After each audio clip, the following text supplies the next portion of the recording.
My name is Olivia Collins. I am 32 years old, and I live in Seattle. I will never forget the silence inside that church. It was supposed to be the happiest day of my life, but all I could stare at was the empty wooden chair in the front row. My father wasn't there. 10 minutes before the music started, my phone had buzzed in my hand. I remember staring at the screen, my white dress trembling around me. It was a text from him. It didn't say, "I love you." It didn't say, "I'm sorry." It just said, "Can't make it, important meeting."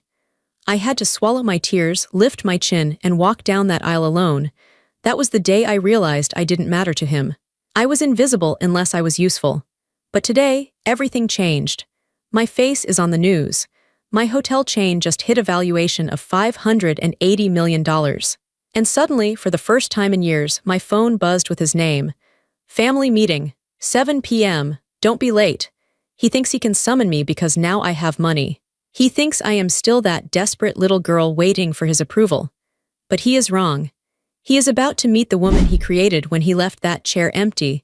But before I tell you how everything flipped, like and subscribe, drop a comment. Where are you watching from? My name is Olivia Collins. I am 32 years old.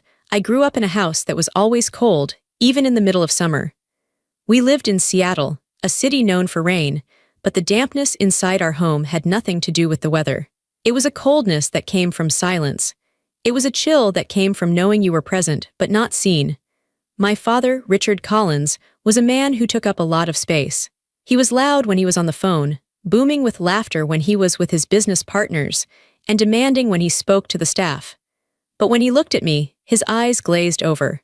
It was as if I was a piece of furniture he had forgotten he bought.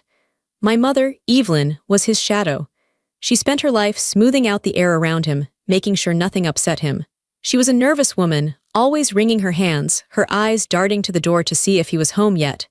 She loved me, I think, but she loved him more. Or maybe she just feared him more. And then there was Ethan, my older brother. If I was the furniture, Ethan was the sun. The entire household revolved around his orbit. If Ethan had a baseball game, the whole family went. Dad would leave work early. Mom would pack snacks. If Ethan got a C on a report card, a tutor was hired the next day, and Dad would sit with him for hours, encouraging him, telling him he was destined for greatness. When I got straight A's, Dad would just nod and turn the page of his newspaper. I remember one specific Tuesday when I was 12 years old. It is a memory that is burned into my mind because it was the day I stopped asking for attention and started expecting the silence. I had entered a regional science fair. I had spent 3 months building a complex model of a sustainable water filtration system. I had worked on it every night in the garage, wearing Dad's old oversized work shirt. I was proud of it. I had won first place in my school, and now I was going to the state finals. The finals were on that Tuesday evening, 2 weeks before I asked Dad to come. "I'll check my schedule, Olivia," he said, not looking up from his laptop. 1 week before, I reminded him. I said, "I'll try, Olivia. Stop pestering me. Business is busy right now." On the morning of the fair, I stood in the kitchen, my stomach in knots. Ethan was eating cereal, complaining about his soccer practice. "Dad," I said, my voice small, "the fair starts at 6 tonight. The awards are at 7. Dad took a sip of his coffee. He looked at his watch. "I have a meeting with the investors from Tokyo, Olivia. You know that. It's a big deal for the company." "But you said you'd try," I whispered. "Trying doesn't mean promising," he snapped. "Don't be dramatic. Your mother will go." I looked at Mom. She gave me a sad, apologetic smile. "I can't, honey. Ethan needs a ride to the away game in Tacoma, and your father needs the other car." I stood there, holding my backpack strap so tight my knuckles turned white. "So nobody is coming." "It's just a science fair, Liv," Ethan mumbled, his mouth full of milk. "It's not like it's the playoffs." I went to the fair alone. I set up my project alone. When the judges came around, I explained my water filtration system with a clear, steady voice, even though my heart was breaking. I watched other kids high-five their dads. I watched mothers hugging their daughters. I stood by my display, smiling a fake smile, pretending I didn't care. I won second place in the entire state. They called my name on the big stage. "Olivia Collins." I walked up the stairs. The spotlight was bright and hot. I looked out into the dark auditorium, searching for a familiar face. Just one. Maybe Dad had finished his meeting early. Maybe Mom had dropped Ethan off and raced back. but the seats were filled with strangers. I took the ribbon. I shook the judge's hand, and I walked off the stage. When I got home that night, the house was dark. They were all asleep. I put the red ribbon on the kitchen counter, right next to the coffee maker where Dad would see it in the morning. The next morning, the ribbon was gone. Mom had tidied up. No one mentioned it. No one asked how it went. At breakfast, Dad was talking about Ethan's game. He almost scored in the second half, Dad said, beaming, slapping Ethan on the back. That's my boy, you've got the drive, son, you've got the killer instinct. I sat there, eating my toast, feeling invisible. That was the day I learned the rule of the Collins household. Love was a currency, and I was bankrupt. I spent the rest of my teenage years trying to earn that currency. I thought if I was perfect enough, quiet enough, successful enough, they would finally see me. I graduated top of my class. I got into a top business school. I learned to play the piano. I kept myself fit and well-dressed, but nothing worked. I was just Olivia, the extra child, the backup plan. I remember asking Mom once when I was 20 why Dad was so hard on me, why he never seemed to care. Mom sighed, looking out the window at the rain. He sees himself in Ethan, Olivia. He sees his legacy. With you, he just doesn't know what to do with a daughter. He's a businessman. He understands value. He just doesn't see. Well, he's under a lot of pressure. He doesn't see my value, I said. He loves you in his own way, she replied. That was always her line, in his own way, but love shouldn't be a riddle you have to solve. It shouldn't be a secret code. Love should be obvious. It should be there when you win, and it should be there when you lose. I realized then that I was waiting for a train at an airport. I was waiting for something that was never going to arrive. But still, a foolish part of me held on. I held on until the day I got married. That was the day the last thread finally snapped. I met Daniel when I was 24. He was everything my family wasn't. He was warm, he listened when I spoke, and he didn't care about money or status. He was a landscape architect. He built gardens, parks, and quiet places. He loved me simply and loudly. When we got engaged, I felt a flicker of hope. A wedding is a big family event. It's traditional. My father loved tradition. He loved appearances. Surely, for his only daughter's wedding, he would step up. I planned the wedding for a year. I wanted it to be perfect, not just for me, but for them. I wanted to give my father a role that would make him proud. I went to his office to ask him the question. I made an appointment with his secretary, which was the only way to ensure I'd get 5 minutes of his time. I walked into his massive corner office. He was on the phone, as usual. He waved me to a chair and kept talking for 10 minutes while I sat there, smoothing my skirt. Finally, he hung up. What is it, Olivia? I have a lunch meeting in 20 minutes. I wanted to ask you something, Dad, I said. About the wedding. How much is it going to cost? He asked immediately, reaching for his checkbook. I told your mother to handle the budget. It's not about the money, I said. I want you to walk me down the aisle. I want you to give me away. He paused. He looked at me, and for a second I saw a flicker of something soft in his eyes. Maybe it was nostalgia, maybe it was guilt. Of course, he said. It's the father's duty. I'll be there, promise, I asked. No meetings, no business trips. I promise, Olivia, I'll be there. I held onto that promise like a lifeline. The months passed. The planning was stressful. Mom complained about the flowers I chose. Ethan made jokes about Daniel's job, calling him a gardener. But I didn't care. Dad was going to walk me down the aisle. It was going to be the moment where we finally connected. The rehearsal dinner was the night before the wedding. We rented a private room at a nice seafood restaurant. Daniel's parents were there, kind and smiling. My mom was there, looking anxious. Ethan was there, checking his phone every 5 seconds. But Dad's chair was empty. Where is he? I asked Mom. He got held up, she whispered. A crisis at the office. He said he'll try to make it for dessert. He never showed up. I went to bed that night in the hotel's suite feeling sick. Daniel held me. He'll be there tomorrow, Liv, he promised. I know, I said. He has to be. The morning of the wedding was beautiful. The sky was a crisp, clear blue. I spent hours getting ready. My hair was pinned up, my makeup was flawless.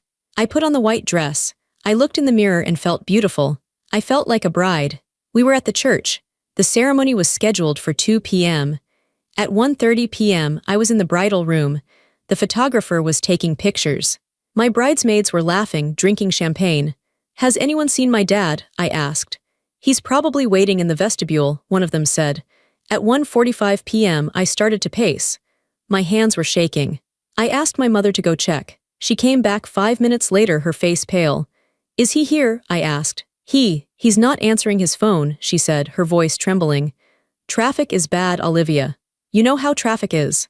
He's not here. He'll be here, she insisted. He wouldn't miss this. At 1:50 p.m. my phone buzzed. It was sitting on the vanity table. I stared at it.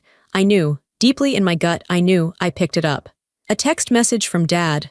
I opened it. Can't make it. Important meeting came up. Deal of a lifetime. Sorry, send pictures. I stared at the words. Deal of a lifetime. My wedding wasn't the deal of a lifetime. I wasn't the deal of a lifetime. I was an appointment he could cancel.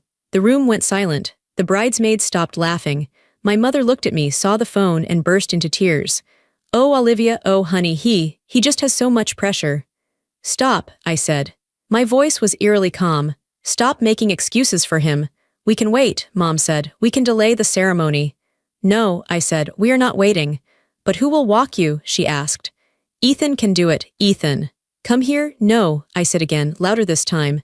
I don't want Ethan, I don't want anyone. I stood up, I checked my makeup. I didn't cry. The tears were there, burning behind my eyes, but I refused to let them fall. If I started crying now, I would never stop. I had to be strong. I had to be made of stone. I walked out of the room. I walked to the back of the church. The doors were closed. I could hear the organ music playing. The guests were waiting. Daniel was waiting. The coordinator looked at me, confused. Where is your father? He's not coming, I said. Open the doors. Are you sure you want to go alone? Open the doors. The heavy wooden doors swung open. The music swelled to the wedding march. Everyone stood up and turned around. I saw the sea of faces. I saw Daniel standing at the altar, looking handsome and worried. And then I saw the empty spot in the front row next to my mother. The empty chair. It felt like a punch to the gut. Everyone was looking at me, then looking at the empty space beside me. I could hear the whispers, the confusion, the pity. Poor Olivia, her father didn't come. I took a breath. I gripped my bouquet so hard the stem snapped, and I started to walk. One step, then another. I walked down that long aisle alone. I held my head high. I didn't look at my mother, who was sobbing into a handkerchief. I didn't look at Ethan, who looked bored. I kept my eyes locked on Daniel. He was the only real thing in the room. When I reached the altar, Daniel stepped forward. He didn't wait for the priest. He stepped down, took my hand, and whispered, I've got you, you're not alone. I looked at him, and that's when a single tear escaped. I know, I whispered. We got married. I said my vows. I smiled for the pictures. But inside, something had died. The little girl who wanted her daddy's approval was gone. She died on that aisle. In her place, a woman was born. A woman who realized that if she wanted anything in this life, love, success, peace, she was going to have to build it herself. I didn't speak to my father for a year after that. He sent a blender as a gift 3 weeks later. No card, just a blender. I returned it after the wedding. I changed. I stopped calling home. I stopped visiting. I realized that trying to get blood from a stone was just leaving me exhausted and bruised. I needed to focus on something else. I needed to prove to myself that I wasn't worthless. Daniel and I moved to Oregon. We wanted a fresh start, away from the rainy shadows of Seattle and the toxicity of my family. I had a small trust fund from my grandmother, not a huge amount, but enough for a down payment. I found a property for sale on the coast. It was an old, dilapidated fishing lodge called the Pine Cove. It was a disaster. The roof leaked, the floors were rotting, and it smelled like mildew and old cigarettes. Are you sure about this? Daniel asked, looking at the peeling paint. I can see it, I said, looking past the rot. I can see what it could be. I bought it. And then I went to work. I didn't hire a big construction crew. I couldn't afford one. It was just me, Daniel, and 2 local guys we hired. For 2 years, I didn't take a day off. I woke up at 4 a.m. every single morning. I put on work boots and overalls. I learned how to sand floors. I learned how to fix plumbing. I painted every single wall myself. My hands, which used to be manicured, became rough and calloused. My back ached constantly, but I loved it. Every nail I hammered felt like I was hammering away my past. Every wall I painted felt like I was covering up the memories of that empty chair. We renamed it the Ember. We opened with just 10 rooms. I worked the front desk. I cleaned the toilets. I cooked breakfast in the kitchen. Daniel handled the landscaping, turning the overgrown weeds into a magical forest garden. The first month, we had 3 guests. I treated them like royalty. I made sure their coffee was perfect. I left handwritten notes on their pillows. I wanted them to feel the warmth I never had. Word spread. People started writing reviews. The most welcoming place on the coast. A hidden gem. The owner makes you feel like family. Family. That word used to hurt me. Now it was my business model. By the end of the first year, we were fully booked for 6 months in advance. We made a profit. I took that profit and bought the rundown motel next door. We renovated that too. Then we bought a historic inn in Portland. Then a boutique hotel in Napa Valley. I became obsessed. I wasn't just building hotels, I was building an empire. I studied the market. I learned about real estate, finance, and hospitality. I became a shark, but a shark with a smile. I negotiated deals that made seasoned businessmen sweat, but I did it with politeness and grace. 5 years passed. The Ember Collection grew to 11 properties across the West Coast. We were known for luxury, intimacy, and incredible service. During those 5 years, my interaction with my family was minimal. I sent cards for birthdays. They sent generic text messages. Happy B-Day. Hope you are good. They didn't know about the hotels. Well, they knew I was running a little bed and breakfast, as Ethan called it. They didn't know I was the CEO of a corporation. They didn't ask, and I didn't tell. Why would I? They weren't interested in Olivia the builder. They were only interested in themselves. I heard snippets of news through the grapevine. Dad's business was struggling. The market was changing, and he was too stubborn to adapt. Ethan had started 3 different companies, and all of them had failed. Dad had bailaid him out every time. It didn't surprise me. Ethan had never learned to work. He had only learned to be praised. I, on the other hand, had learned to survive. I remember one night, sitting in my office at our flagship hotel in Seattle. Yes, I had returned to the city, but on my own terms. I looked out the window at the skyline. I was 30 years old. I was wealthy. I was happily married. And I had done it all without asking my father for a single penny. I looked at the phone. I hadn't spoken to him in 6 months. "Do you miss them?" Daniel asked, walking in and handing me a cup of tea. "I miss the idea of them," I said honestly. "I miss the family I wished I had, but I don't miss the people they actually are." "You've won, you know," Daniel said. "It's not a competition," I said, but deep down maybe it was. Maybe I was still that little girl at the science fair, waiting to show them my blue ribbon. But the ribbon was now a multi-million-dollar company. I just didn't know that the ribbon was about to get a lot bigger.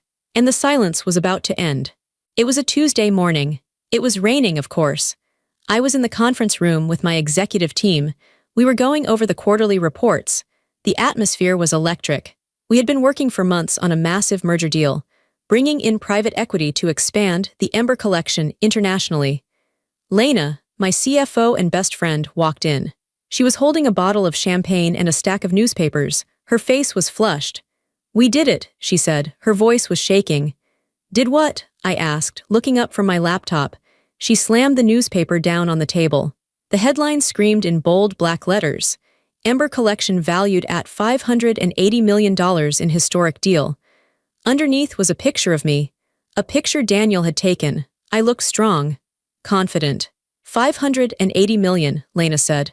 "Olivia, you are officially a half-billionaire." The room erupted. My team was cheering, clapping, popping the champagne. Daniel ran in and lifted me off the ground, spinning me around. "I knew it," he yelled. "I knew you could do it." I stood there, feeling a strange mix of emotions. Pride, yes, relief, absolutely, but also a quiet, steady calm. I had done it. The invisible daughter, the extra child, the girl who walked down the aisle alone, she had built a $500 million kingdom. I took a sip of champagne. My hands were steady. Then my phone buzzed on the table. It was a sharp, aggressive vibration against the mahogany wood. I looked down. "Sender, Dad." The room seemed to go quiet, even though everyone was still cheering. The name on the screen felt like a ghost. I hadn't heard from him since Christmas, which was a generic Merry Christmas text. I picked up the phone. My thumb hovered over the screen. What does he want? I thought. Does he know? Of course he knew. He read the business news religiously. He probably choked on his morning coffee when he saw my face on the front page. I opened the text. "Olivia, family dinner at 7 p.m. tonight at the club. Important discussion. Do not be late." I stared at the words. No congratulations. No I'm proud of you. No wow, just a summons, a command, like I was an employee he was calling into his office. "Who is it?" Lena asked, noticing my expression. "My father," I said. Is he congratulating you? I laughed. It was a dry, humorless sound. No, he wants a meeting. Are you going? Daniel asked. He looked concerned. He knew the pain they caused me. You don't have to go, Liv. You don't owe them anything. I looked at the newspaper again. I looked at the valuation. $580 million. Then I thought about my father. I thought about the rumors I had heard that his company was in trouble, that he was leveraging everything he owned. Suddenly, the text made sense. He wasn't calling because he missed me. He wasn't calling because he was proud. He was calling because he was drowning. And he just realized that I was the only lifeboat in sight. I'm going, I said to Daniel. Why? Because, I said, picking up my purse. For 30 years, I've been walking into rooms wondering if I was good enough for them. Tonight, I'm going to walk into that room knowing I own the table. I turned to Lena. Get me a full financial report on Collins Enterprises. I want to know everything. Debts, loans, liens, lawsuits, everything. Have it on my desk in an hour. Lena grinned. She knew exactly what I was thinking. You got it, boss. I walked to the window and looked out at the rain. The little girl who begged for attention was gone. The woman who was about to walk into that dinner wasn't looking for love. She was looking for closure. And if my father thought he could just snap his fingers and get my money, he was in for the shock of his life. The game had changed.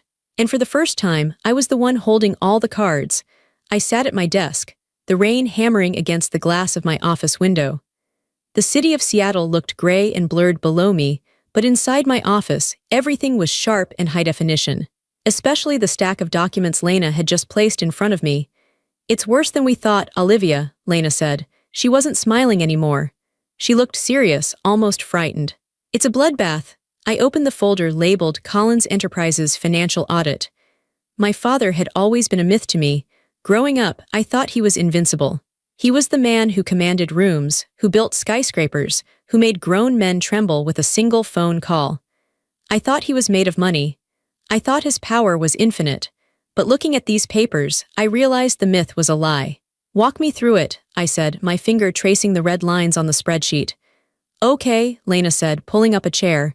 First, the liquidity. He has none. He's cash poor. He's been leveraging his existing properties to buy new ones, but the new ones aren't generating revenue. It's a house of cards. The loans? Defaulted, Lena said. He has 3 major loans with Citibank. He's missed payments on all of them for the last 4 months. The bank has already sent a notice of intent to foreclose. They are about to seize the headquarters. I felt a cold chill. The headquarters. That building was his pride and joy. It had his name in gold letters above the door. What about Ethan? I asked. He's the vice president of operations. What has he been doing? Lena hesitated. She flipped to page 12. That's the worst part. Look at the payroll and expense accounts. I looked. My jaw tightened. Ethan was drawing a salary of $400,000 a year, but that wasn't the problem. The problem was the corporate credit card expenses. Private jet charter to Cabo, $22,000. Luxury suite in Vegas, $15,000. New Porsche lease company vehicle, $3,500/month. He's bleeding the company dry, I whispered. Dad is drowning and Ethan is drilling holes in the bottom of the boat. And your father is letting him, Lena added. There's no oversight, no discipline. Your father is covering for him, taking out high-interest short-term loans just to keep payroll afloat. He's borrowing from loan sharks, Olivia. Not literally, but close enough. Private hard money lenders with predatory rates. I closed the folder. I felt sick. My father wasn't just bad at business, he was delusional. He was sacrificing his entire life's work to protect the ego of his son. He was willing to go bankrupt rather than admit that Ethan was a failure. And now, he was calling me. I stood up and paced the room. He wants me to save him, I said. Tonight, the dinner. He's going to ask for a loan. He probably thinks I'll write him a check for $10 million, $20 million just to get a pat on the head. If you give him money, Lena said, it will be gone in 6 months. Ethan will spend it. Your father will mismanage it. It would be like throwing gold into a fire. I know, I said. I walked to the window. I thought about the empty chair at my wedding. I thought about the science fair ribbon. I thought about the text message. Can't make it. Important meeting. He didn't respect me. He didn't love me. He just saw me as a resource. If I gave him the money, nothing would change. He would take it, maybe say a quick thanks, and then go back to ignoring me. Ethan would keep laughing at me while spending my money on sports cars. I'm not going to give him a loan, I said, turning back to Lena. So you're going to let him crash? Lena asked. No, I said, my voice was deadly calm. I'm not going to let him crash, I'm going to catch him, but I'm not going to be his savior, I'm going to be his boss. Lena raised an eyebrow. What are you planning? Who holds the debt? I asked. The big loans, the ones threatening foreclosure. Citibank, and a private equity firm called Vanguard Holdings. Get them on the phone, I said. Right now. Olivia, it's 4 p.m., the banks are closing. I don't care, I said. Call the VP of Commercial Lending at Citibank. Tell him Olivia Collins of the Ember Collection wants to talk. Tell him I want to buy the debt. Lena's eyes went wide. You want to buy your father's debt? I want to buy all of it, I said. Every mortgage, every lien, every overdue loan. I want to become the creditor. I don't want to give my father money, I want to own the paper his life is printed on. That will cost a fortune, Lena said. You'd have to liquidate some assets, you'd have to dip into the merger capital. Do it, I said. We have the valuation. We have the liquidity, make the deal. I want the paperwork signed and digital copies in my inbox before I walk into that dinner at 7 p.m. Lena stared at me for a second, then a slow grin spread across her face. She typed furiously on her phone. I'm on it. I sat back down in my leather chair. My heart was pounding, but not from fear. It was the adrenaline of the hunt. My father had spent my entire life telling me I was worthless. He had spent my entire life making me feel small. Tonight, when I walked into that country club, I wouldn't be small. I would be the biggest thing in the room. I would effectively own him. I wasn't doing this for revenge, I told myself. I was doing it for clarity. I needed to show him, once and for all, that the daughter he ignored was the only one capable of standing tall. I looked at the clock. 4:15 p.m. I had less than 3 hours to buy an empire. The next 2 hours were a blur of high-stakes negotiation. I didn't leave my office. I had 2 phones going at once. On one line, I had the vice president of Citibank. On the other, I had my legal team. Miss Collins, the banker said, his voice smooth but surprised. This is highly irregular. Buying out a distressed portfolio of this size usually takes weeks of due diligence. I don't need due diligence, I said, my voice crisp. I know the assets. I grew up in them. I know the liabilities. I'm looking at your foreclosure notice right now. You're about to seize the properties, which means you'll have to deal with auctions, legal fees, and bad press. I am offering you a clean exit.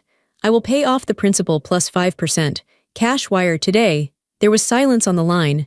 Banks hate messy foreclosures, they love cash. Plus 5%? He asked. Plus 5%. But the transfer of the lien happens immediately.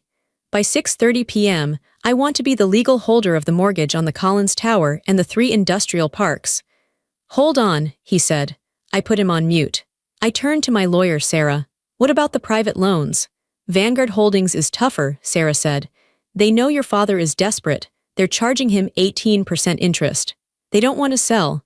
Offer them the principal and a buyout fee, I said. Tell them if they don't take it, I'll tie them up in litigation for 3 years regarding predatory lending practices.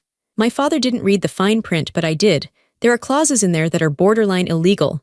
Sarah smiled. You're playing hardball. I learned from the man himself, I said. By 5:45 p.m., the deals were closing.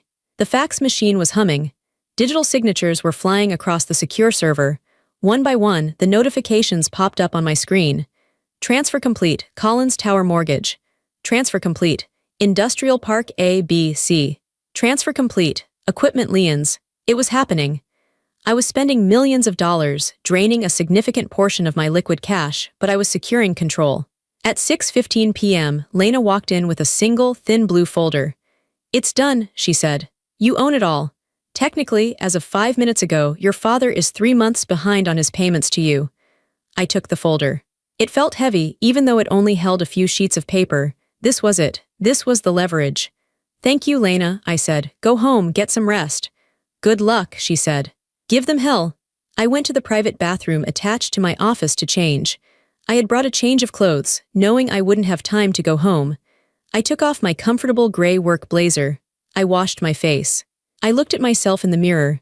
I looked tired, but my eyes were bright. They were fierce. I put on a black dress. It was simple, elegant, and sharp. High neck, long sleeves, fitted, it looked like armor. I put on my diamond earrings, the ones I bought for myself when I opened my 5th hotel. I applied red lipstick. I wasn't dressing for a family dinner. I was dressing for a funeral. The funeral of my childhood hopes. I walked out of the office and down to the parking garage. My car was waiting, a sleek black sedan. I got in and drove into the rainy Seattle night. The drive to the country club took 30 minutes. I knew every turn. This was the club where we spent every Sunday brunch growing up. This was where Dad played golf while Mom drank mimosas and told me to sit still. This was where Ethan threw tantrums until the waiters brought him extra ice cream. I pulled up to the valet. The young man opened my door. "Welcome to the club, ma'am," he said. I stepped out, the rain misting against my face. I clutched the blue folder against my chest. I walked up the grand staircase. The smell of the place hit me immediately, a mix of old wood polish, expensive perfume, and stagnation. Nothing had changed here in 20 years. It was a monument to the past. My phone buzzed. A text from Daniel, "I love you. You are the strongest person I know. Remember who you are." I took a deep breath. I knew who I was. I wasn't Olivia the victim anymore. I wasn't the girl crying in the church vestibule. I was Olivia Collins, CEO of the Ember Collection. I walked toward the private dining room at the back of the hall. I could hear their voices before I even opened the door. My father's booming, agitated voice. "Where is she?" "It's 7:05, she's late, disrespectful." My mother's soothing, nervous tone. "She'll be here, Richard, traffic is bad." Ethan's scoff. "She's probably doing it on purpose, trying to make an entrance. She thinks she's special now just because she got lucky with some hotels." I stopped. I put my hand on the brass doorknob. Lucky. I worked 18-hour days. I scrubbed toilets. I risked everything. And he called it luck. That single word hardened my heart into diamond. I turned the knob and pushed the door open. The room was exactly as I remembered. Dark wood paneling, a crystal chandelier that was slightly too large, and a long table set with white linen. They were sitting at the far end. My father, Richard, sat at the head of the table. He looked older than the last time I saw him. His face was redder, his hair thinner. He wore a suit that looked expensive but fit him poorly, as if he had lost weight from stress. My mother, Evelyn, sat to his right. She looked frail. She was drinking a glass of white wine, her hand shaking slightly. Ethan sat to his left. He was leaning back in his chair, scrolling on his phone. He looked soft. He had the face of a man who had never heard the word no. When I walked in, the conversation stopped. "You're late," my father said. "No hello, no stand up to greet me, just an accusation." "Traffic," I said simply. I didn't apologize. I walked to the empty chair at the other end of the table, the foot of the table, opposite him. I sat down. I placed the blue folder on the table in front of me, face down. "Well," Mom said, her voice high and tight. "You look wonderful, Olivia. That dress is very chic." "Thanks, Mom," I said. "We heard the news," Ethan said, not looking up from his phone. 580 million, that's crazy. Who did you bribe to get that valuation?" "Hard work, Ethan," I said coolly. "You should try it sometime." He scoffed and finally looked at me. His eyes were jealous, pure, unadulterated jealousy. "Relax," I was joking. "Don't get a big head." "Let's order," Dad grunted. "I'm starving." The waiter came. We ordered in an awkward tension. Dad ordered a steak, rare. Mom ordered a salad. Ethan ordered the most expensive lobster dish on the menu. "I'll just have sparkling water," I said. "You're not eating?" Mom asked. "I'm not staying long," I replied. Dad put his menu down. He stared at me across the centerpiece of dying flowers. "Right, let's get to business.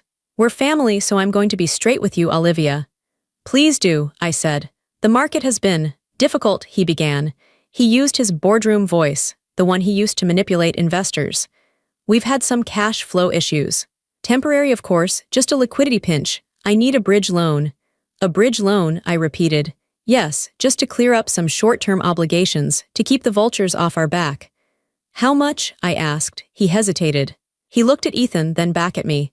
15 million. We can structure it as a personal loan. I'll pay you back with interest in 2 years. 15 million, I said. "And what will you use it for?" "Operating costs," he waved his hand dismissively. "Payroll, vendors, the usual." "And to pay off the Porsche?" I asked, looking at Ethan. Ethan froze. Dad frowned. "What?" "The corporate lease on the Porsche," I said. "And the private jet to Cabo, and the Vegas suite. Is my 15 million going to pay for that too?" Dad's face turned a darker shade of red. "That is company business. Ethan meets with clients." "Ethan parties," I said, "and you pay for it." "Watch your mouth," Dad snapped. He slammed his hand on the table. I am your father, you will show me respect. I built this family. I built the roof over your head. You built a roof, I said calmly, but you never made it a home. Stop it, Mom cried. Please don't fight, Olivia, please, your father is under so much stress, can't you help us? You have so much now, we're family. Family, I said. I looked at the empty chair next to me. Where was family when I was 12 and won the science fair? Where was family when I was building my first hotel and sleeping on the floor? Where was family on my wedding day? Silence. The room went dead silent. That was a mistake, Dad muttered. I told you I had a meeting. You lied, I said. There was no meeting. I checked your calendar, Dad. I know people. You were golfing. You skipped my wedding to play 18 holes. He didn't deny it. He just glared at me. So, you're going to hold a grudge forever. You're going to let my company fail, let my legacy die because your feelings are hurt. I'm not going to let it die, I said. I put my hand on the blue folder. Good, Dad said, exhaling. He thought he had won. He thought he had bullied me into submission. I'll have the lawyers draw up the loan agreement tomorrow. No need, I said. I slid the blue folder across the long table. It spun and stopped right in front of his steak knife. What is this? He asked. Open it. He opened the folder. He adjusted his glasses. He read the first page. His face went pale. All the color drained out of him. His hands started to shake. What is this? He whispered. I bought your debt, I said. My voice was steady, clear, and projected to the back of the room. I bought the mortgage on the Collins Tower. I bought the loans on the industrial parks. I bought the liens on the equipment. As of 6 p.m. tonight, I am the sole creditor of Collins Enterprises. Ethan grabbed the paper from Dad's hand. What does that mean? It means, I said, that you don't owe the bank anymore, you owe me. Dad looked up at me. There was fear in his eyes, genuine fear. Olivia, why? Because you were going to lose it all, I said. The bank was foreclosing tomorrow. You didn't tell Mom that, did you? Mom gasped. Richard, I saved the company, I continued. But I'm not a silent partner, and I'm not a charity. I stood up. I felt 10 feet tall. Here are the terms, I said. Effective immediately, Ethan is fired. He is removed from the board and stripped of all company credit cards. You can't do that, Ethan shouted, standing up. Dad, tell her. Dad didn't speak. He was reading the document. He knew I had the legal right. I held the mortgage. I could foreclose at any second. Secondly, I said, Dad, you are stepping down as CEO. You will transition to Chairman Emeritus. You will have no voting power. I am appointing a new management team to restructure the debt and salvage the business. You're taking my company, Dad choked out. My company? I'm saving the assets, I said. The company you built is already dead. You killed it with your ego. I won't sign, he spat. I'll fight you. Read the last page, I said. If you don't agree to these terms, I foreclose immediately. The locks will be changed by morning. You will lose everything. The house, the cars, the reputation. You will be bankrupt. He looked at the paper. He looked at me. He looked at Ethan. He realized he was checkmated. You ungrateful, he sputtered. He stood up, shaking with rage. I gave you life, I raised you. You raised a ghost, I said. You raised someone you thought didn't matter. And now that ghost owns you. You are no daughter of mine, he hissed. The words were venomous. They were meant to kill. I have no daughter, get out. I looked at him. Really looked at him. A sad, angry, failing old man.